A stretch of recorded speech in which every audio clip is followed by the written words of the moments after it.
আজকে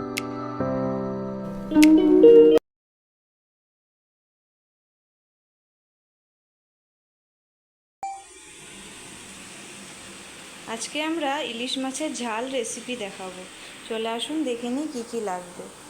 বর্ষার নতুন ইলিশ উঠছে। আজকে এখানে ইলিশ মাছ নিয়ে নিচ্ছি আমরা।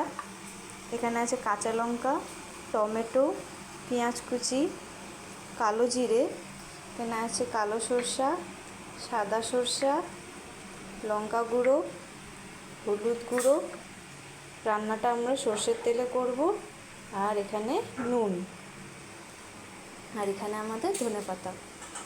চলুন এবার কিভাবে রান্নবো দেখে নিই। আমরা সরষা বেটে নিচ্ছি। এখানে আমি 2 চামচ সাদা সরষা নিয়েছি আর 1 চামচ কালো সরষা। চলে আসুন, প্রথমে আমরা এটাকে ড্রাই পিষে নেব, তারপরে 4-5টা কাঁচা লঙ্কা দিয়ে ভালো করে পিষে নেব। সরষাটা বাটা হয়ে গেছে।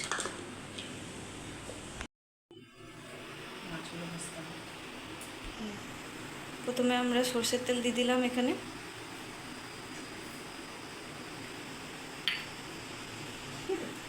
তেলটা গরম হওয়া অবধি আমরা অপেক্ষা করব।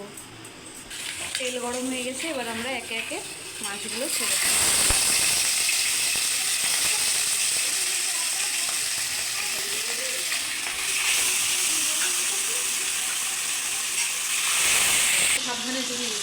মাছগুলো আমরা একদম হালকা লাল লাল করে ভাজবো। 2-5টা ভালো করে ভেজে নেব। এবারে আমরা মাছটাকে আর এক পাশে পাল্টে করে দেব।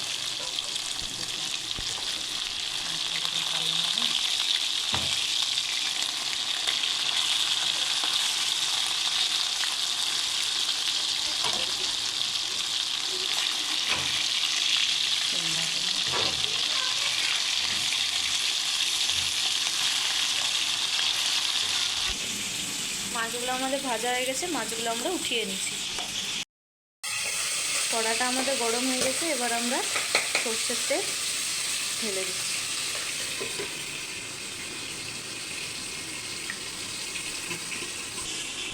এবার আমরা তেলটা গরম হলে কালো জিরা দিয়ে দিচ্ছি প্রথমে ফোড়নে, তারপরে কটা কাঁচামরিচ।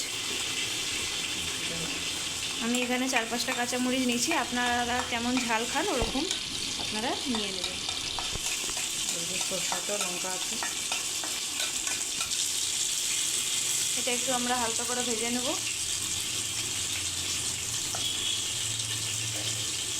এবারে আমরা পেঁয়াজ কুচি দিয়ে দিচ্ছি।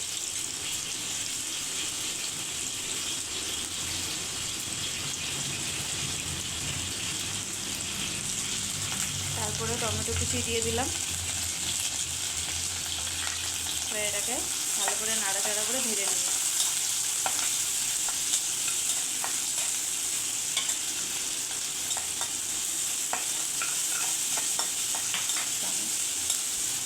তারপরে আমরা এখানে স্বাদ অনুসারে নুন দিয়ে দিলাম।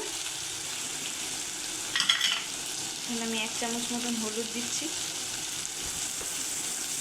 এবারে সবগুলোকে একসাথে ভালো করে মিশিয়ে নেব।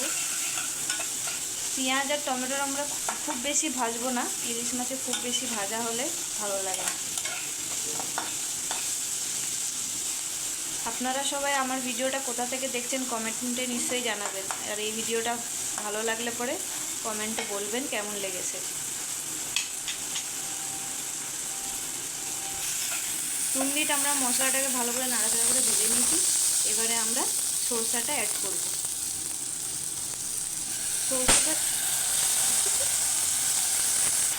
সরষাটা যাতে পিতা না হয়ে যায়, ওই জন্য আমি একটু নুন দিয়ে রাখছিলাম।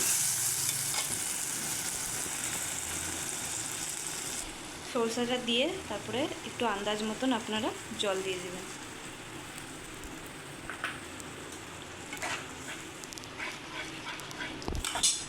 গ্রেভিটা একটু ফুটে গেলে এবার আমরা মাছগুলো দিয়ে দেব। আমরা এখানে ইলিশ মাছের মাথাগুলো আগে দিয়ে দিচ্ছি। মাথাগুলো একটু নরম হতে সময় লাগে, তো ওই জন্য মাথাগুলো আগে দিয়ে দিলাম। ফুটে গেছে, এবারে আমরা একে একে ইলিশ মাছগুলো দিয়ে দিচ্ছি। শেষে আমরা ধনে পাতা দিয়ে দিলাম। এখানে আমরা ইলিশ মাছ যে ভাজা হয়েছিল ওই তেলটা তুলে রাখছি, এটা গরম ভাতের সাথে খেতে খুব ভালো লাগে, আপনারাও ট্রাই করে দেখবেন। 2 মিনিট হয়ে গেলে পরে এটা আমরা বন্ধ করে দেবো, বেশি ফুটাবো না, কেননা ইলিশ মাছ অনেক নরম ভেঙে যাবে। এবারে আমরা প্লেটিং করে দেবো। আমাদের ইলিশ মাছের রেসিপি রেডি হয়ে গেছে। গরম গরম ভাতের সাথে ইলিশ মাছের ঝাল বাটনা খুবই সুন্দর লাগবে খেতে। আপনারা ঘরে ট্রাই করে রেসিপিটা নিশ্চয়ই কমেন্টে জানাবেন আপনাদের কেমন লাগলো।